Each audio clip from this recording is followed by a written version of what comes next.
I mean, you get off your ass, you go knock on doors. What's what's that like with that cultivation of a relationship? Like when he in the so in the documentary for folks who didn't see it, he talked about how he basically had these sources in the intelligence community who he felt confident in because they've been right like over and over again.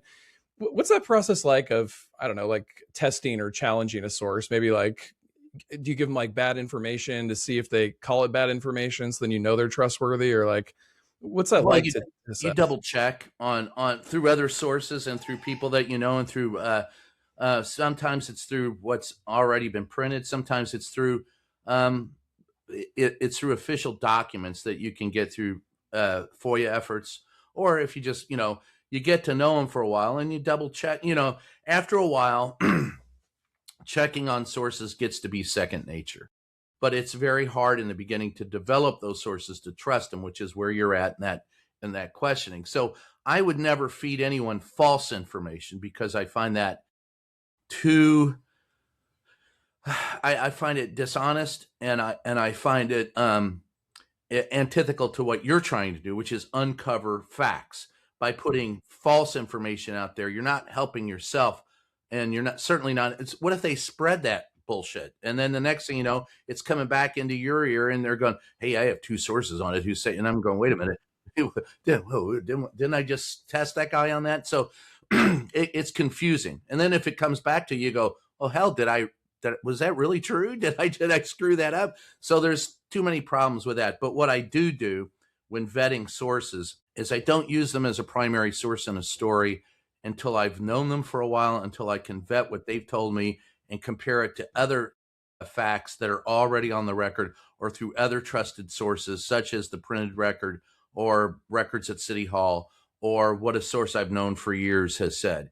And so it takes a while. That's the thing that most reporters don't realize. And you could see it in his work there as he talked about getting to know sources, and it paid off years later because one guy became a general. Geez, somebody else became the head of the CIA, and then vice president, and then president. And he had developed those sources, and then he left. Then Seymour decided to cover corporate stuff, which we were going to talk about. So, yeah, I mean, you get to wonder why. So it's years of vetting them, but it's getting to know people, and so Yeah, and I that's thought what an interesting part of that opening was that he was talking about how I think he went to visit a lawyer's office, and in front of him was that document, and so he pretended like he was taking notes, interviewing the lawyer, but really he was writing down what was on the document because it had the information he needed about the claims regarding the My Lai massacre. Uh, do today's reporters? I mean, do they even go in with like notebooks like that, or are they trying to type it out on their phones? I mean, what's the kind of most culture yeah like now? most television reporters do not. A lot of internet folks do not, but the curmudgeonly, newspaper guys, the ink stained wretches that we are, that I have been, as well as TV and stuff. But I still carry a notebook, and I have two or three of them sitting right here next to me that I use all the time, and that's also a real life skill. There was a case in 1984 or 85. Kiki Camarena was a DEA agent who was kidnapped and killed in Guadalajara, I believe. And he had been missing at the time, but nobody really knew it. The government was kind of hiding it.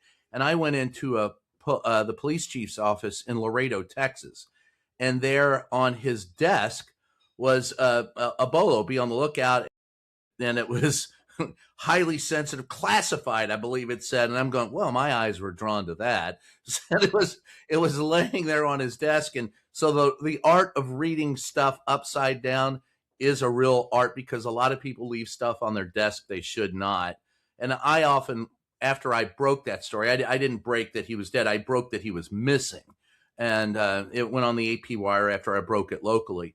The fact that they were missing a DEA agent that came out because of that particular classified document. But I often wondered afterwards if the police chief did that on purpose, just because he wanted it out there. I never questioned him on that, but I always suspected that he was smarter than me. He has giant arrows pointing at the document.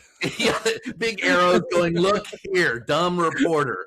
that's, but That's a real life skill, and it's valuable. And a lot of reporters don't carry notepads. You're right; they carry around, iPhones, and I guess you can, quiz someone the same way, but or maybe try to sneak a picture.